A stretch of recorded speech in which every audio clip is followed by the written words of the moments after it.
What do you think the odds are that he overtakes Jose Bautista's record for the most home runs in a single season? Yes, sir. There she goes. Hello and welcome to episode 178 of Section 138. I'm your host, Mark Colley, as always, joined by Bryson and Jacob. How are you guys? Doing good, Mark. We are fresh off of the official, answer from the MLBPA that they gave us on Thursday. And as predicted, didn't go that well. But again, a starting point. We're good. And as of now, the spring training is not delayed yet. So I'm still happy about that. Yet. It's a low bar, and everyone's talking about how it's in jeopardy. But Jacob, how are you? Well, I'm optimistic considering the league is starting to officially plan some spring training games in Las Vegas. But other than that, just trying to get through this brutal off season, or really get to the off season because we're still waiting for it to officially finish. Yeah, I think the tables have flipped a little bit since our last episode, because when we were recording on Tuesday, talking about this upcoming meeting, I was pessimistic. And Bryson, you were optimistic, but now it sounds like Jacob and I are optimistic about what's happening, and you're pessimistic because we did have the labor negotiations. We had the meeting between the MLBPA and the owners, and it went pretty much as expected, as you said, Bryson. MLB came in with their financial proposal. The Players Association said basically, this is nowhere near enough. We don't want this, and that's it. But to me, it sounded like this was a productive meeting. To me, it sounded like Major League Baseball actually did make some concessions. They made some progress towards what the Players Association wants. And obviously, after the first official offer, the Players Association isn't going to say, oh, well, this is great. We're done. They're going to try to get more. So they're going to play it up as if this is a bad deal. But in my opinion, Major League Baseball, the owners actually did make some serious concessions. So if we look at what exactly the MLB's offer entailed, the most primary, the most notable thing that the MLB offered was a elimination of the salary arbitration process for Super 2 players.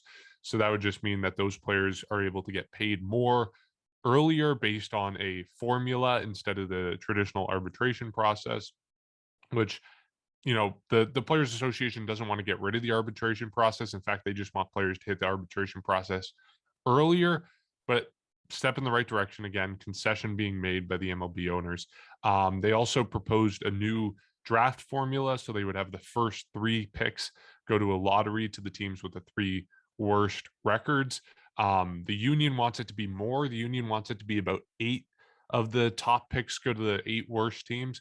But again, you're seeing steps in the right direction, I think, by the owners to say, you want 8, we're going to step it up to 3. We can hopefully meet somewhere in the middle. We can make some progress there.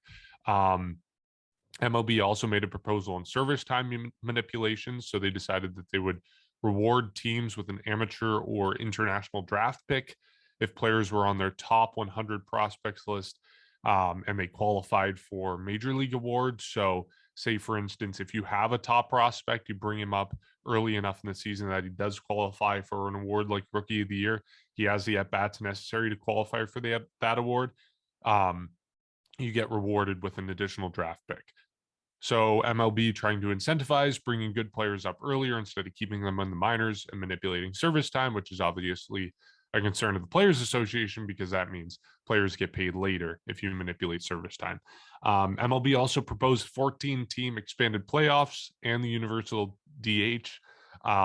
They didn't adjust their proposal for league minimum salaries. The Players Association wants to up the league minimum to $775,000 a year and have it increase every year by a set amount until it gets to $875,000 a year by the end of the CBA. MLB didn't propose anything on the competitive balance tax, but the Players Association wants to increase it to $245 million. It's currently at $210 million, I believe. Again, steps in the right direction. We're seeing the two sides come together, even if MLB didn't make an official change on this aspect. MLB finally didn't make a proposal on changing the service time of players. The Players Association wants players to hit free agency after 5 years. Currently, it's 6 years. MLB doesn't want to budge on that amount. But by and large, beyond all those details, to me, we're seeing the Players Association and the owners start to come together on a few things. They're starting to go towards the middle on some of these key economic proposals. So to me, that's why I'm encouraged by this. I didn't expect a deal to get done first day. I always expected the Players Association to say they weren't impressed by this deal. They laughed out of the room. It's not enough, et cetera, et cetera, et cetera. But to me, if you look at the actual proposal, if you look at what the Players Association says they want and what the owners are giving the Players Association in this offer, to me, it's encouraging. So I'm interested to see if you guys disagree with that. But bottom line, I am encouraged by this first meeting, even if spring training is still in jeopardy. Well, I'm absolutely encouraged by this. And here's the thing: first of all, I really like this arbitration type of aspect of the deal because for those of you that don't know, basically after a certain amount of time, if you play, to a certain level, say you're a hitter with a 270 average and you have say 15 home runs, etc. You have X amount of stats, and you determine that you want to make more money. The league will go to a third party and say your stats are comparable to these players, therefore you're going to make this much. And to me, if you're going to reach arbitration sooner, that's more, I think, of an incentive to play better because then you'll make more money. And, we've seen in the past where it doesn't necessarily go players' way. You remember Marcus Stroman a couple of years back where he was very vocal about the fact that he lost arbitration and he said that this was just going to make him better and whatnot. But if you can incentivize players to play better by saying we will pay you more earlier in your career, I think that's a great thing. And then especially with this drafting rule where if you can qualify for awards, then it makes more sense to bring guys up earlier. And, one of the things that the league, that Major League Baseball does that's different from other leagues is you can have the best prospect in baseball not start your opening day roster and come up a month later, even though he's guaranteed or almost guaranteed to make it that year. Like in the NHL, you can be drafted in June and be in your October opening day roster or opening night roster. But with MLB, it's very different where obviously the service time. And I know a lot of people don't agree with it and how you should bring guys up earlier. But if that's the rule where you can get an extra year of service time, I do not blame the owners and the executives of the teams in doing that. So if you can incentivize them bringing them up earlier, that's perfect. It gets you, it benefits the team and it benefits the player because you can come up earlier, but also why wouldn't you want an extra draft pick, especially if you can, you can potentially get another good player out of it. And I think overall, this position or this proposition, it was not going to be the end of it. This wasn't going to solve anything or at least finalize the deal. I think we all knew that. But if you can at least get the Players Association to believe that, or reasonably believe that these players are now going to make more money earlier on in their career and can be able to control themselves in terms of how much they make while still benefiting the teams by giving them these draft picks, then it's definitely a very good step in the right direction. And I really would like to see what the Players Association counters with and what else they counter with, because this is not the only thing that gets worked into a CBA. But for a first step, I think it is definitely a good step, even if there is still a lot more steps to go. Yeah, for people kind of confused about this or whatnot, it kind of just shows you the amount of work that has to be done between these two sides, because there's a lot that has to be addressed. And I guess from the results of their meeting, I guess it didn't come to a surprise. Going back to, if I've became a little bit more pessimistic, of course I have, because we finally found out the reaction and the answer from the players, even though we kind of expected it. So I guess that's how I'm kind of taking it in, even though none of us were expecting something to get done by then. But yeah, there's a lot going on in terms of arbitration, in terms of service time, in terms of everything like that. We know that one of the key details was the players wanting service time to decrease by a year, but then owners want to keep it an extra year because they are afraid of how, based off of history of how players, once they're actually available as an unrestricted free agent, they usually go to a big market team, and MLB owners are trying to keep that from, I guess, prevent that from happening. But then, players want teams to tank less, which I also agree with, because I think that there is a large margin, and it's too much of a margin of the league who purposely tanks for specific reasons like draft picks and everything like that. So if they can find a way to remove that, and if including expanded playoffs also kind of supports that, then I'm all for it. And we all know that that's also was a major topic of the proposal. And I believe the players union actually originally before the lockout proposed 12 teams. And then, of course, the owners proposed 14 teams before the lockout. And after the recent negotiation that the recent proposal that they gave. So the one thing is true, and it was what Ben Nicholson-Smith tweeted, is that the biggest bargaining chip that the players have is the expanded playoffs, because they know that this is pretty much one of the biggest things that the owners want. And of course, when you look at it throughout the other sports, especially the NFL, who expanded their playoffs recently, it just brings in more money and it brings in more revenue and everything like that. So they know that that the players want that, or sorry, that the owners want that more.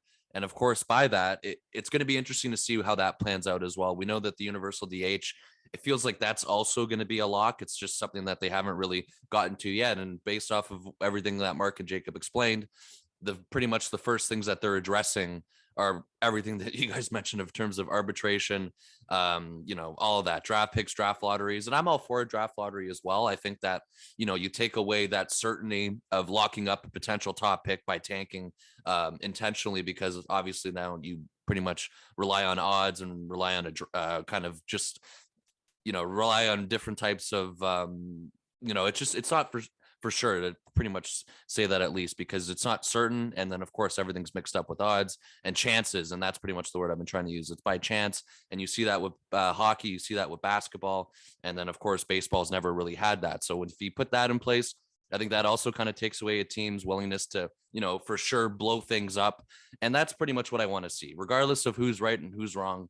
When there's a deal in place, for them to find a way to make the league more competitive between, or just out of, more teams that are trying to actually compete, rather than, tank and miss the playoffs and get a better draft pick.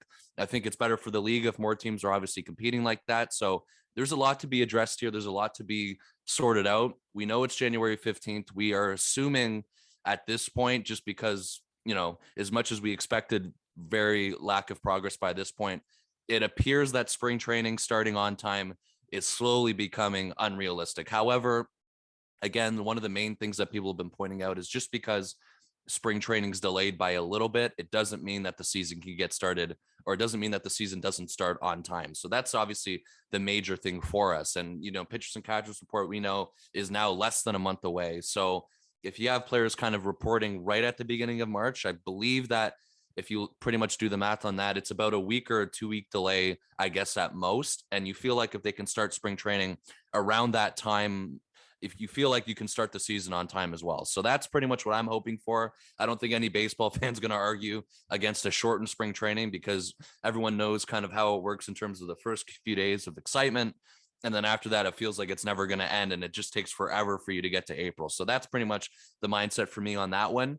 And again, if they want to delay spring training, if that's what it's going to take for this to happen, if for pretty much the two sides to come together and make a deal, I'm all for that, because you go back to, where the players stand and how, things aren't exactly on a good relationship status between the two in terms of arguments, in terms of disagreements. And, it just feels like they are going to wait out as long as possible to make a deal. And if that includes delaying spring training, then they're going to go a little bit past the original, window that we thought was the latest they can make. Because at first everyone was kind of assuming right before spring training, they're going to make a deal and they're going to avoid a delay in any sort of matter. But at this point, it seems that it's going to extend a bit, because people are willing, or players and teams are going to be willing to maybe sacrifice a little bit of spring training. So if that's the case, if that's what it's going to take to get a deal done, I think we're going to be kind of happy with that. But I mean, as the weeks continue to go on, I think again, the bar of me being pessimistic is going to slowly shift towards the other side. So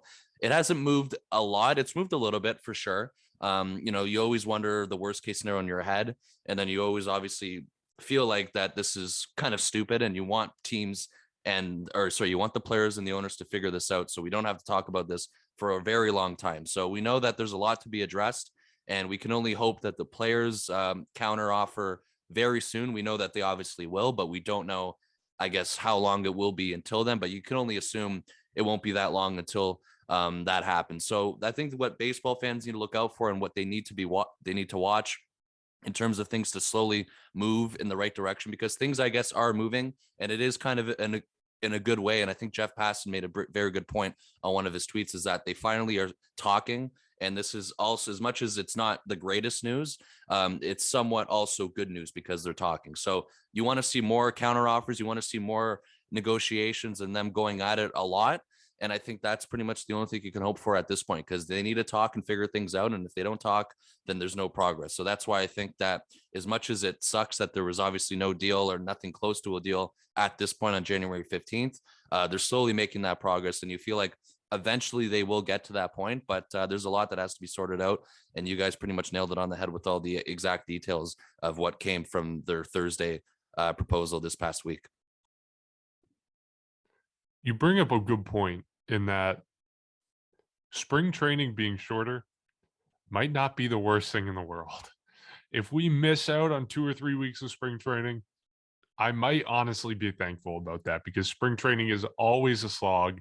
It turns into a very boring 2-3 weeks towards the end of it when you're just waiting for the regular season to start. So might not be a bad thing if it's delayed by a couple weeks, and that becomes a new normal. And I mean, the length of spring training as it is established now is something that's been around for many years before players had the regimen that they have in the off season, before players stayed fit all throughout the year, trained with other players all throughout the year, stayed in touch with their team all throughout the year to be on track in terms of development and player development, all that kind of stuff. So shortened spring training might not be a bad thing. But okay, we talked about the labor negotiations.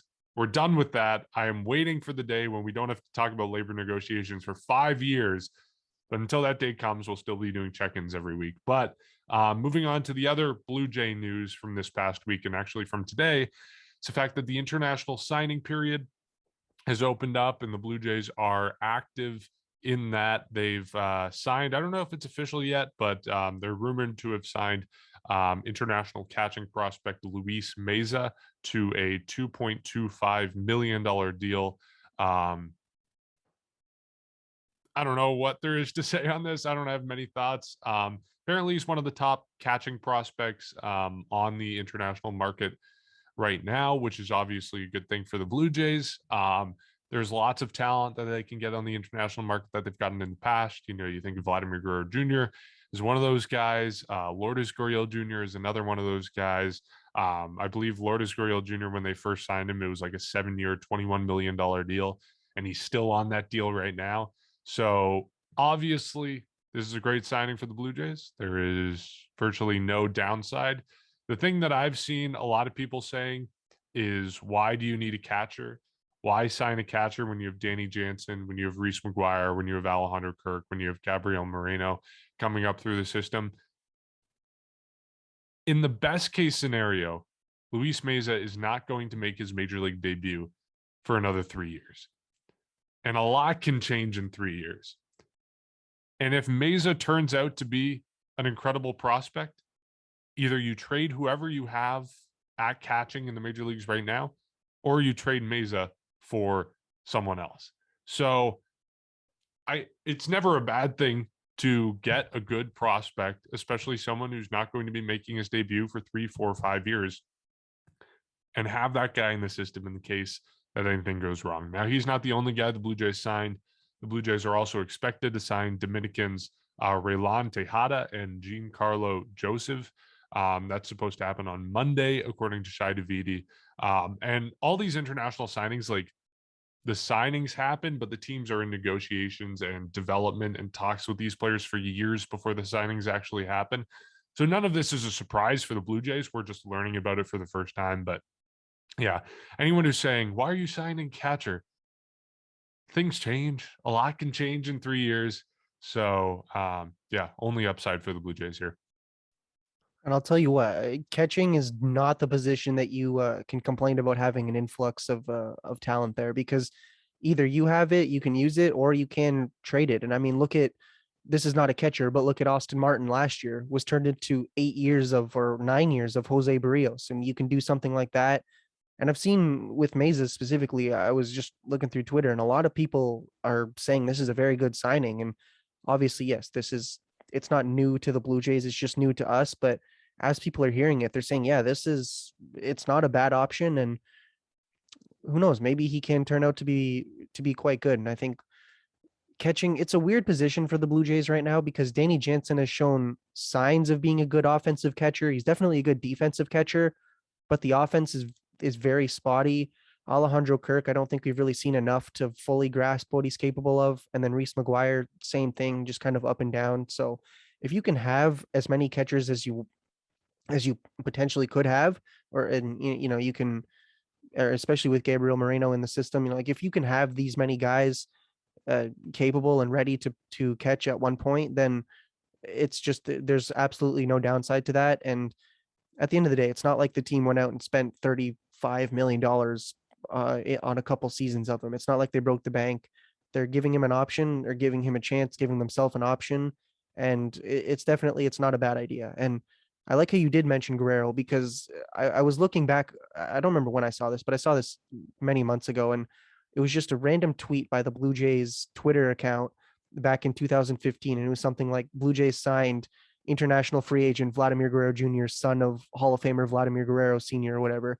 And nobody really thought much of it until they started to see what he was doing in the minors. And so let's give him a chance. Let's, this is just, it's kind of how the offseason goes. You don't only acquire talent through the draft and through trades and whatnot. This is just one other element of it. And it's, it's news. It's something that we can at least talk about, because if we can't talk about Chris Bryant or Javier Baez or somebody, let's at least talk about this, because hey, prospects are probably one of your best assets to have as a major league team and really as a sports team. So I'm happy with this. Not a ton we can say right now because it is a prospect that we're expecting to see or hoping to see or projecting to see in a couple of years. So as of right now, I'm happy with it. We just, hopefully this can pan out and hopefully he can be at least part of this team in the future.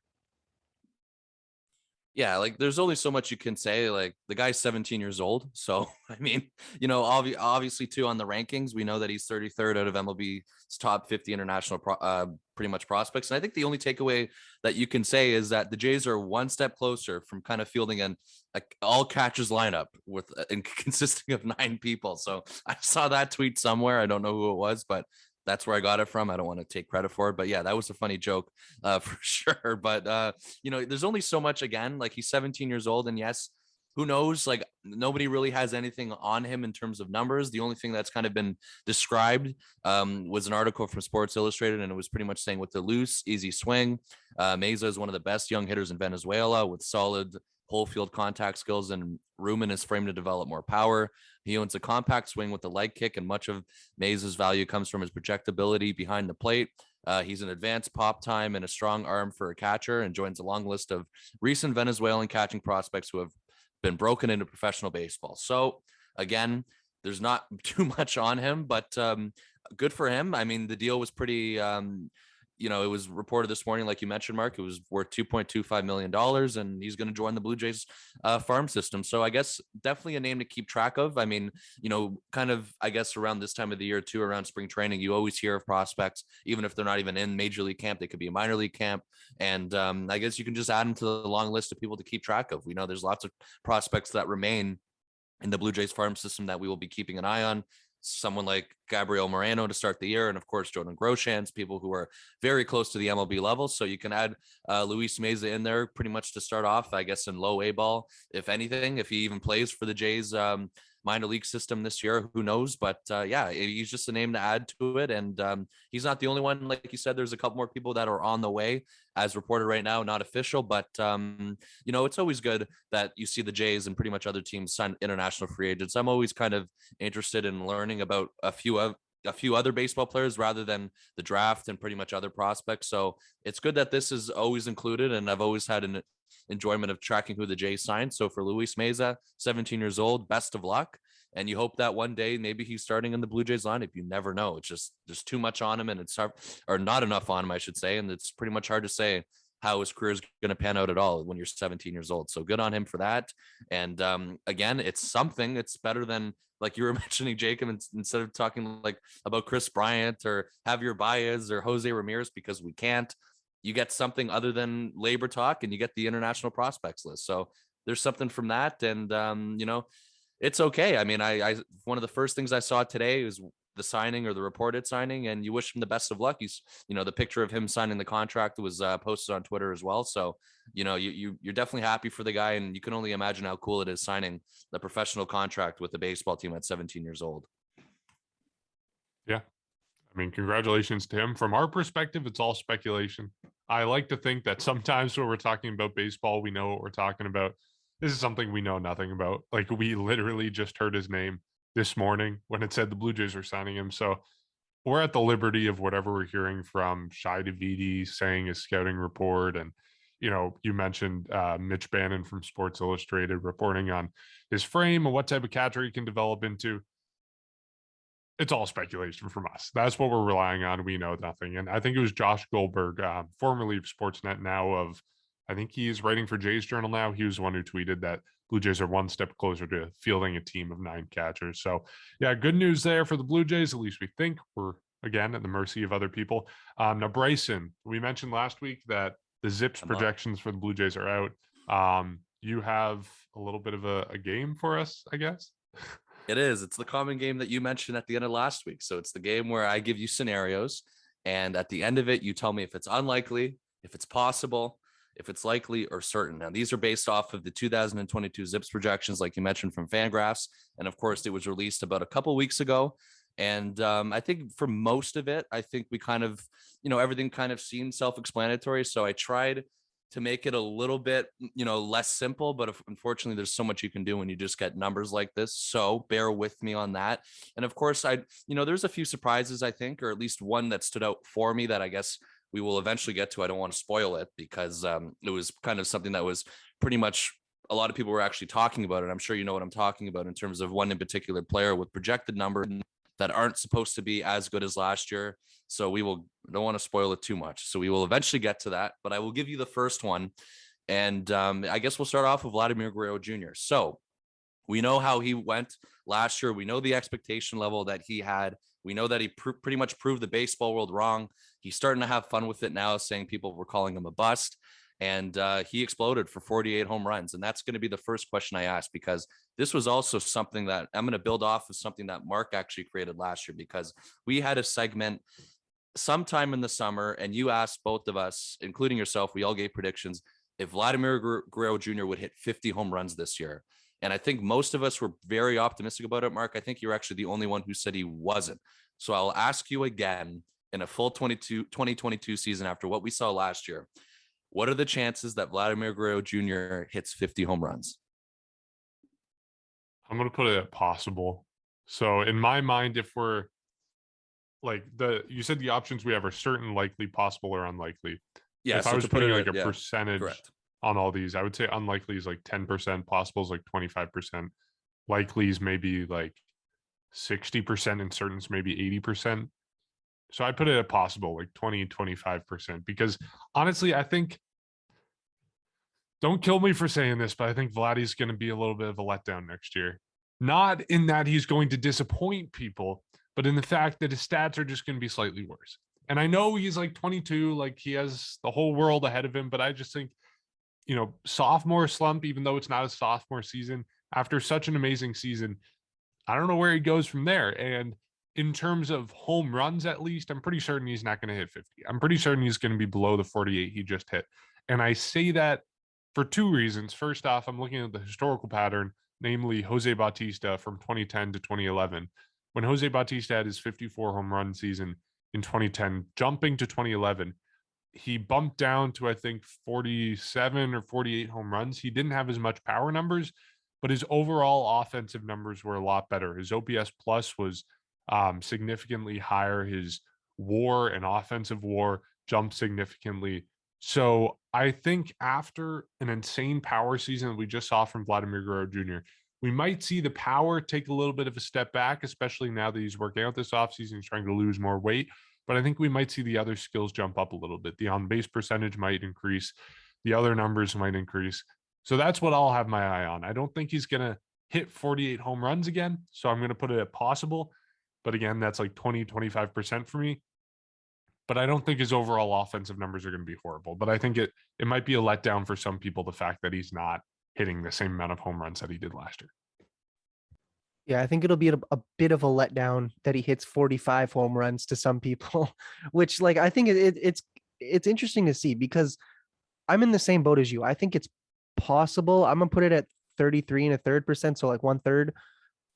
The thing is he had like a god level season in 2021 or like S tier. I don't know how rankings work, but like he played 161 games, 311 average, which 311 average I think is definitely very very it's he can replicate that easily. 48 home runs I think is a little tough to replicate. I'm not saying he can't do it, and I'd love to be proved wrong, but I think it's more likely. I think he'll hit at least 40 or around that. Because look at what the best Blue Jay sluggers do. They hit around that. Look at the 2015 days when everyone, Donaldson, Bautista, Encarnacion, they were all around that.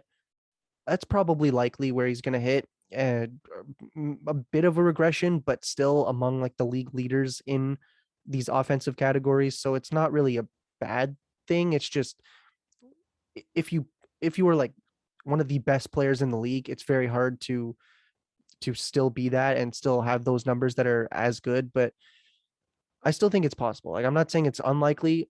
I think he's going to hit around 40, which is not a bad number by any means. And if especially if you're one of, I don't know, 3, 4, 5 guys that can hit 30 plus home runs, you don't even need to hit 50. You just need to pass the baton to the next guy. But it's more of a possible than it is likely, I think, just considering it's very hard to have one of the best seasons in Blue Jay history and then either do that or do better than that.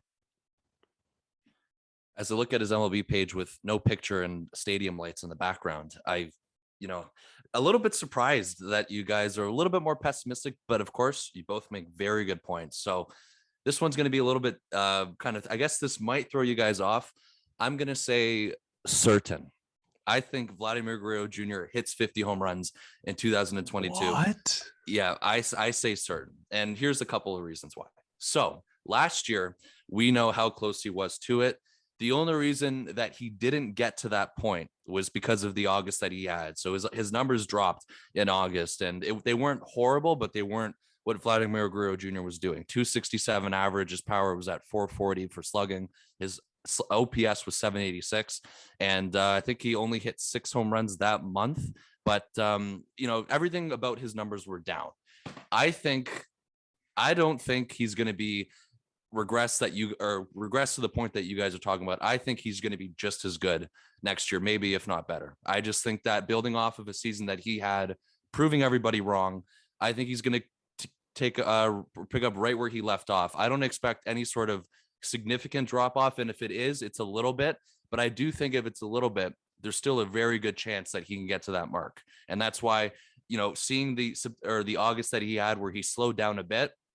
I blame that for why he didn't get it. He had 48 home runs. It's not out of the question if he put up that amount of home runs. He was that close to getting it. And we all know the OPS that he had. It was pretty much over 1,000 all year. So for Vladimir Guerrero Jr., I do think, especially this year too, we know that the team's going to be a little bit different. We know that Marcus Simeon's not around, and we're assuming that the Jays will be adding somebody, but regardless of during its spring training or pretty much right after the lockout ends, right beforehand. But we're assuming that somebody will be coming to the lineup. But as of now, he is right. He remains at that top of the order. He remains at the 3 spot.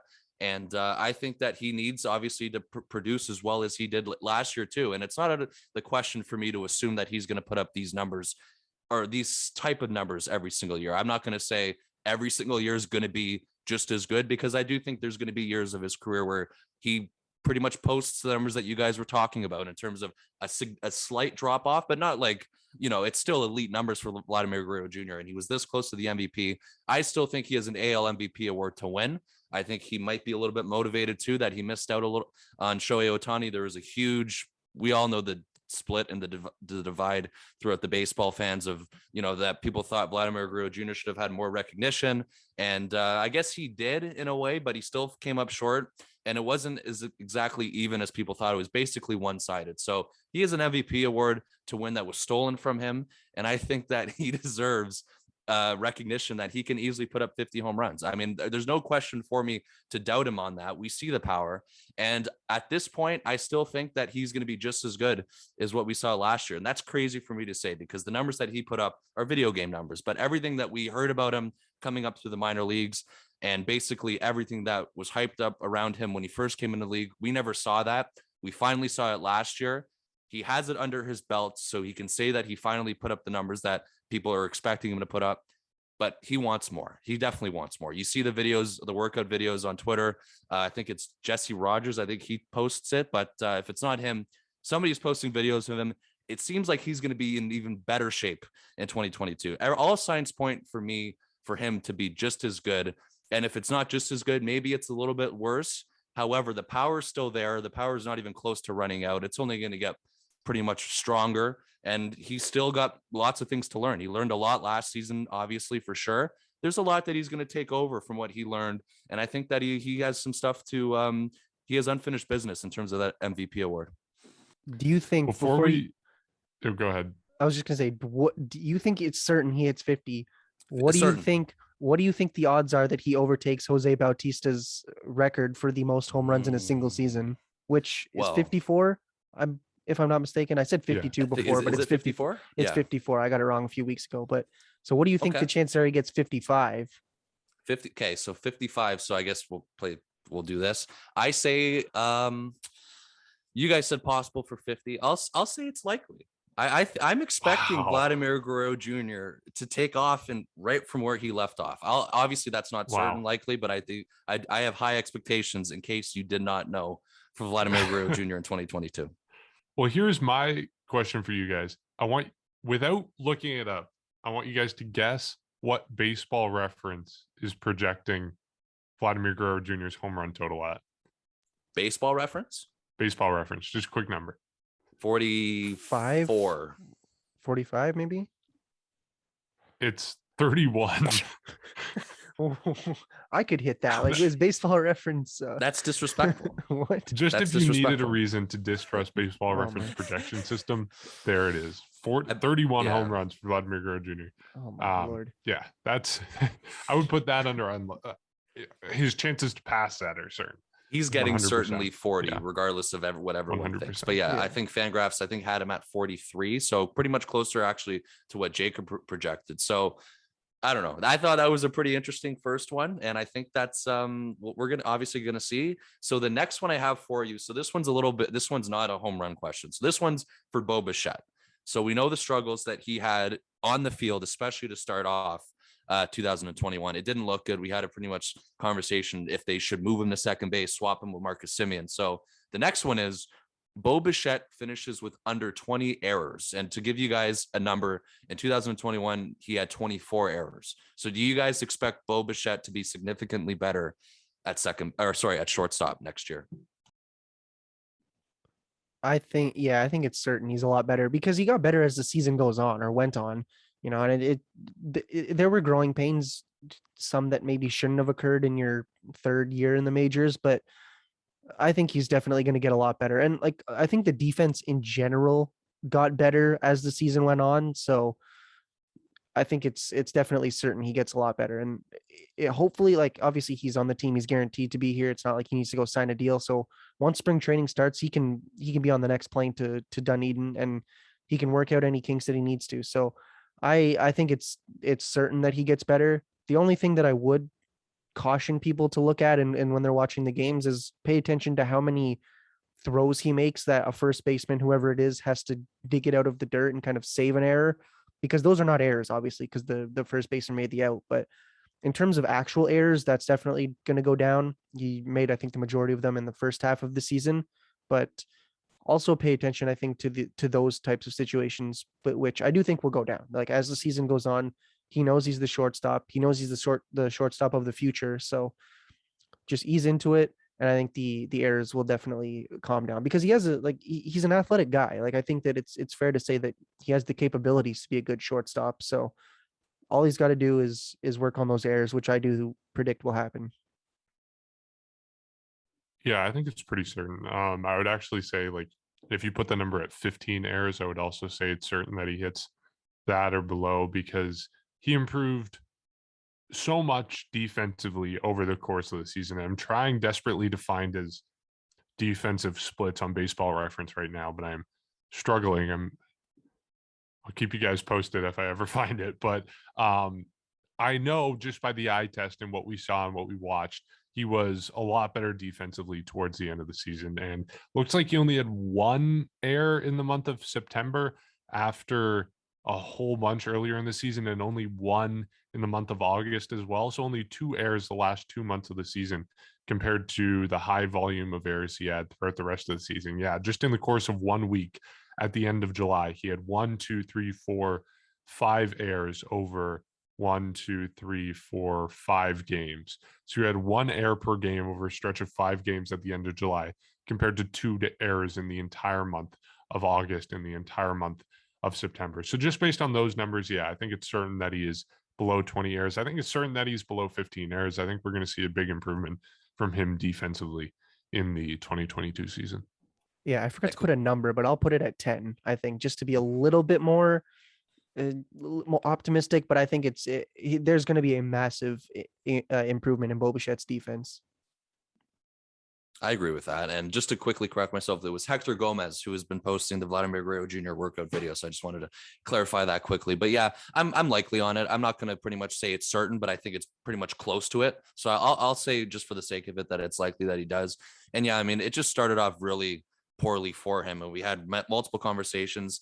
Again, we had a pretty much topic: should they move him to second base? And I remember at the time, I remember saying that they shouldn't. They should kind of ride this out. We know that he was working with Marcus Semien pretty much every day since the spring began, and you can imagine everything that he learned. We pretty much saw it from the last game of the season when he had a press conference, the end of the season press conference, and he said how much Marcus Semien meant to him. So you can imagine that he learned a lot playing with him every day. Kind of uncertain of what's going to happen with the infield again from when we were talking about in the previous segment with Guerrero. So maybe he's playing with the new third baseman, second baseman. It's going to be one of those two. We don't know which one it is yet. But so it's obviously going to be a little bit of adjustment for him too, because Marcus Semien was there every day. He didn't DH. And now you're going to be playing with the only locks that we know for sure are going to be people like Biggio, Espinal. And again, somebody might be on the way, but we don't know where. So Bo Bichette's going to have a little bit more responsibility, I think, in the infield next year. And I think it's a challenge that he's willing to take, and he's really ready to step up and take that next step, especially defensively. So we know offensively he was really good. We're Fangraphs projecting pretty much a good year for him. I think that's expected as well. So the defensive game for me is going to be one of the highlights that I kind of watch for him this year as well. Just more responsibility seems like it's coming from Bo Bichette in 2022, and I'm all for that. So another question I have, it's for somebody in the top of the order. We all know him very well. One of the biggest signings at the time last year was George Springer. He was unfortunately unhealthy throughout pretty much majority of the year. And when he was healthy, he showed the flashes of George Springer that we all know of. So I guess I'll have kind of a question and I'll add something on top of it. And we all know it's it's impossible to predict injuries. It is. So I guess it'll be more of like a level of optimism. But before that, I will ask you, assuming he's healthy in 2022, his career high in OPS was in 2019. It was 974 with his last year with the Astros. So assuming George Springer is healthy, what are your thoughts, or what are the chances that he posts an OPS above 900? And of course, I guess on top of that, what is your confidence level with his health?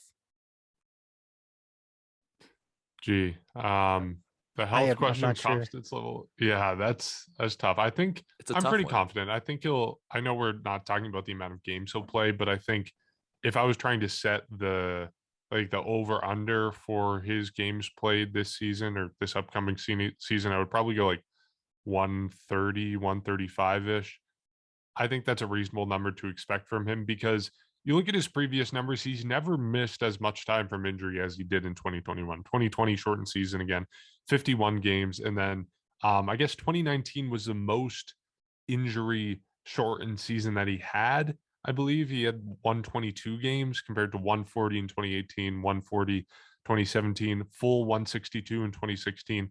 2015, not sure what happened there, but he played 102 games. And then 2014, his debut season, 78 games. So what we saw in 2021 was basically the worst of his injuries in his career. Maybe that doesn't bode well heading into his age 32 season, but I think we can expect him to be far healthier than he was this past season. So to me, I would set it around 130, 135. Again, pretty unpredictable. But if we're talking about OPS, I think it's almost, I'll put it at certain for an OPS above 900. You look at his OPS throughout his career, he had even despite the injuries he had this past year, and despite what we saw extremely cold stretches when he came back from the IL at the start of July, when he went back on the IL in the middle of August and September, we saw extremely cold stretches in there, and his OPS still for 2021 was 907. So if he can struggle that much with injuries and everything else considered and still have an OPS of 907, I mean, come on. I think he's gonna reach that for certain this year. And you just look at his track record. The only year of the past 3 years that he hasn't hit it was 2020, and he was 1,000th off. He was at 899 instead of 900. And then I guess 2018 was the last full season that he missed out on it. He hit 780. So down year for him, but even looking past that, he's hit it a lot of times. So yeah, I'd put it at certain. Yeah, just to get that out of the way, I think it is certain. Look, when he's healthy, he's an elite player. But in terms of his health, that's where it gets a little difficult because it was the oblique first, if I'm not mistaken. That's what we were. So he injured himself. We were hoping or whatever, optimistic to some extent that he would play in New York that opening weekend. Obviously wasn't the case. Missed, I don't know what it was, like 6 weeks or 4 weeks, like a month. He comes back, or no, then it was a quad injury that he comes back from too early, and then he re-aggravates that. He was out for 2 months. So really there's injuries there, but had those have been handled the right way, I don't think it would have lasted as long as it did, or his IL stint. And then there was with the ankle, I think, like I feel bad saying this, but there was just so many injuries that it's hard to keep track of, just quickly writing it down. But aside from really that 2 months where he re-aggravated an injury, it was just kind of accidental injuries. So I'm not saying that makes it better. Obviously, accidents do happen, and as you get older, your body doesn't or isn't able to tolerate what it once used to be able to tolerate. But I think he's going to have a much healthier season. And I think if anything, the Blue Jays learned what they missed on last season. And as if there's any doubt that he can't play, he's not going to play, because we've seen what George Springer can do back in the end or throughout August and July. Once he had finally, prior to that, he had about 30 games, which was the equivalent of his spring training. And then he really started to heat up. We've seen what he can do when he's an elite player. As long as he can stay healthy, which I think he can do, as long as the Blue Jays can manage it better, as long as he can manage it better. I'm not saying that it's one-sided. Obviously, he wanted to get in, and I'm sure that influenced the team. And I think it's fair to say he came back too early after that last injury at the end of the season. But regardless, as long as those things can be managed properly, or at least managed better, I think he'll have a healthy season, and it's looking to be a good season, because we're now entering year 2 of 6. Year 1, okay, whatever. It was a bit of a write-off for him. It was still a good season for him. I think, regardless if you're getting the performances that you did out of him, it's still not a bad season. But we're kind of in the thick of the competitive schedule now. We're just entering it. We're going to need to see, I think, a lot of improvements in how it's managed. But I do think it's going to be a healthier year, a more cautious year, I think is the best way to put it. So looking to be a very good season for George Springer, because now, you are without Marcus Semien. So you kind of can't afford to miss out on having Springer in your lineup, but we're definitely going to be able to, I think, have a better season, knowing what went wrong in 2021 and make that better next year. Yeah, I'm likely on it as well, just because pretty much going back to what Mark said, when he was healthy, the numbers that he did put up and the flashes that we did see from him. So, the injury count, Jacob, you went over pretty much all the injuries that he had. I guess, as much as the track record, like the track record's obviously good news in terms of that this or last year was pretty much the year that he suffered mostly from injury. So that's something that at least you're confident about, that it's not kind of a continuing concern year after year. So that gives me a lot of optimism that he will be more healthy next year.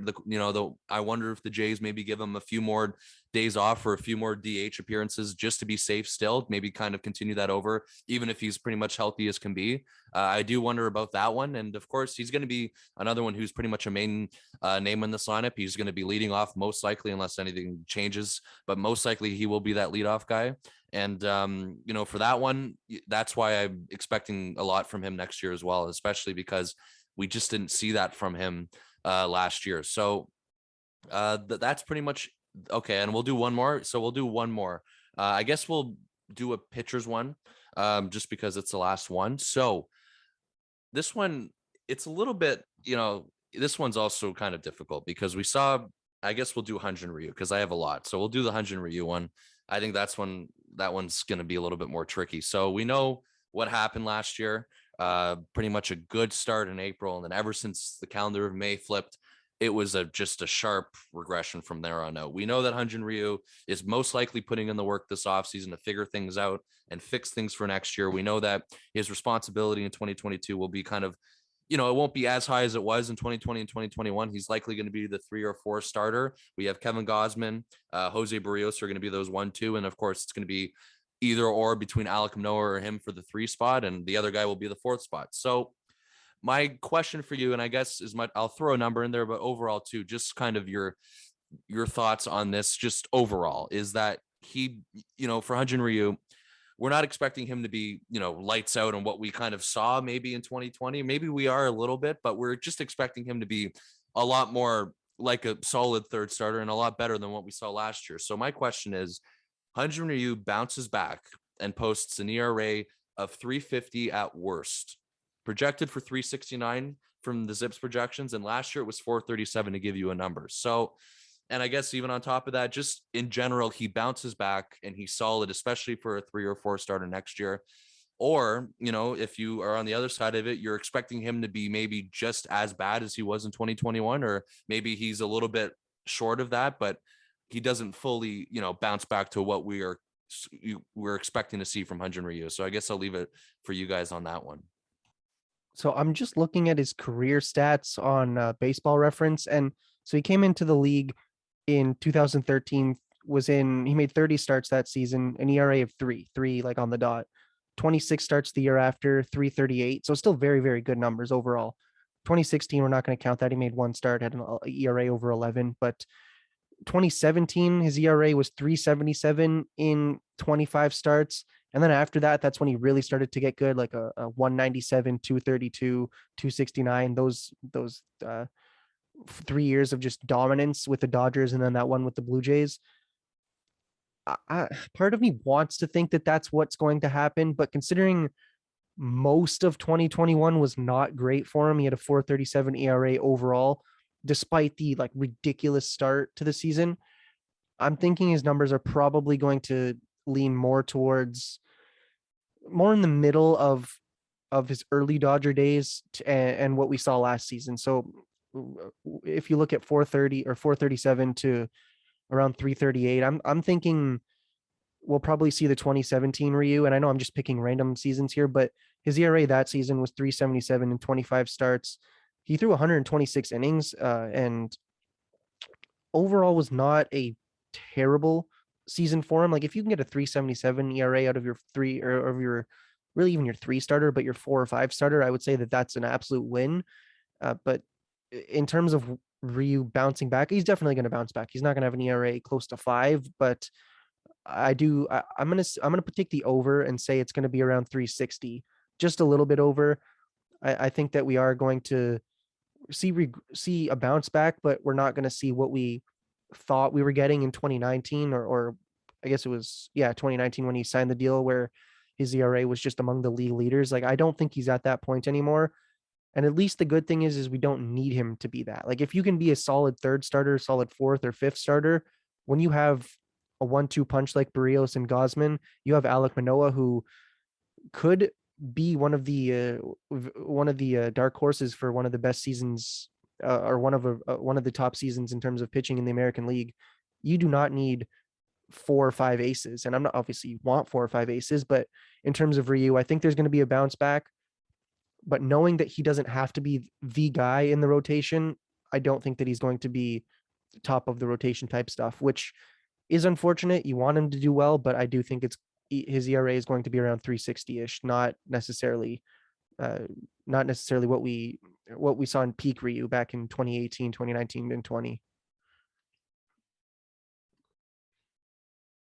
The number of 350 that you bring up, Bryson, is interesting because I think that's right around where I anticipate his ERA being. So I guess if we are doing the over under of the Fangraph projection of 369, I take the under. But if we're doing the confidence interval for what we expect it to be at, to be under 350, I'll say it's likely. Part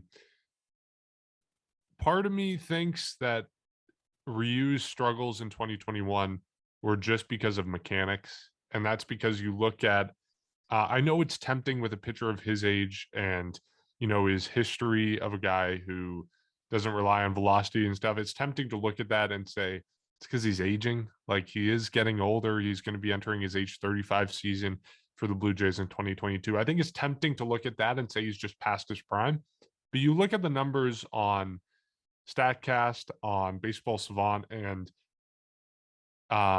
Ryu's velocity ticked up towards the end of the season. His spin rate ticked up towards the end of the season.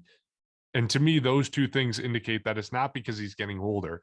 We know that he's a finesse pitcher. We know that he relies on precise control of where every pitch is going. So to me, the fact that both the velocity and the spin rate improved while he got worse, to me, that tells me that his command was lacking and he had some hitch in his delivery towards the end of the season that made him struggle. And the Blue Jays couldn't figure it out. But I think this offseason, they're going to work really hard to figure out what that hitch was.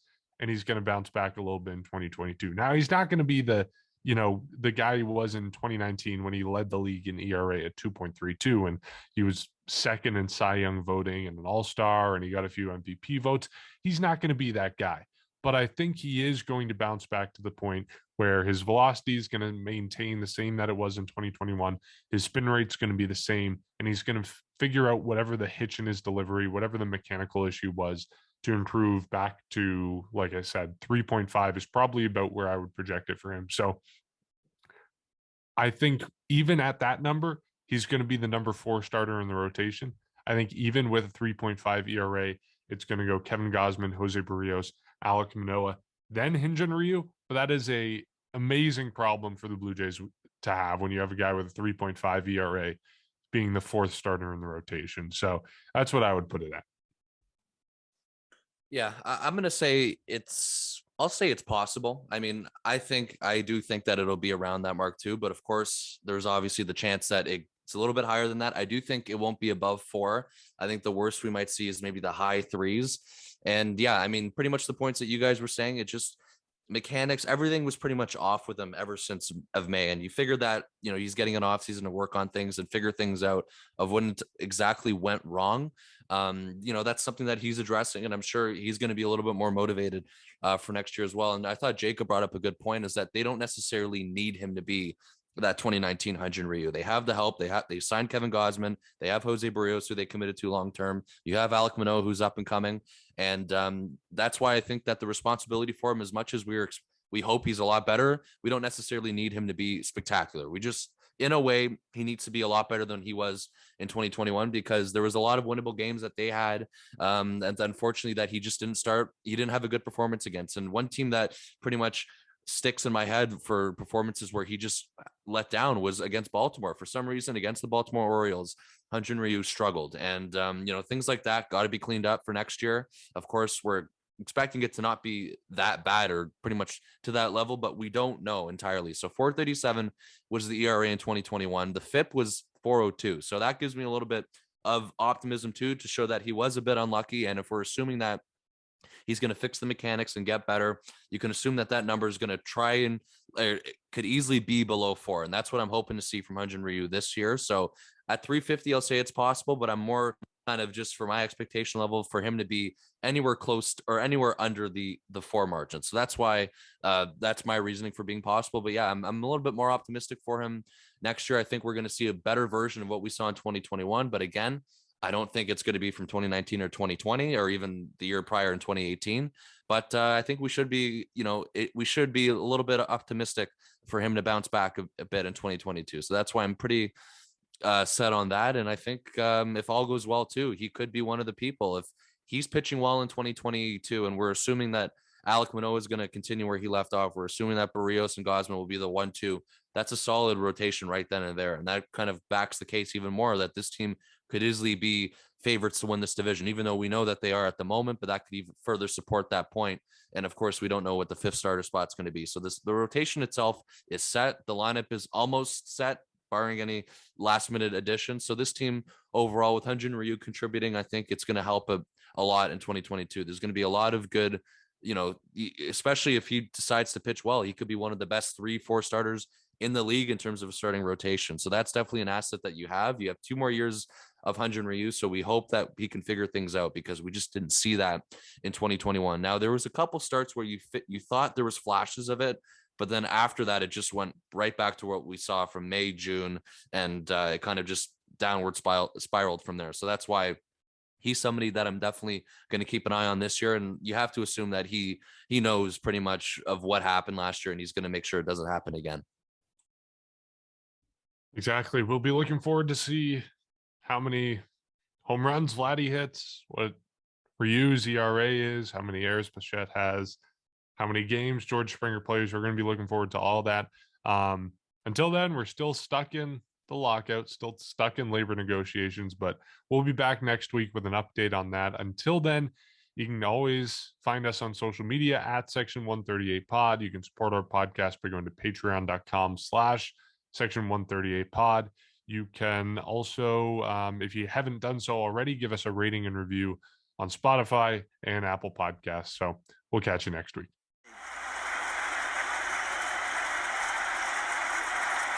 All eyes on the mound and the bearded Sam Dyson.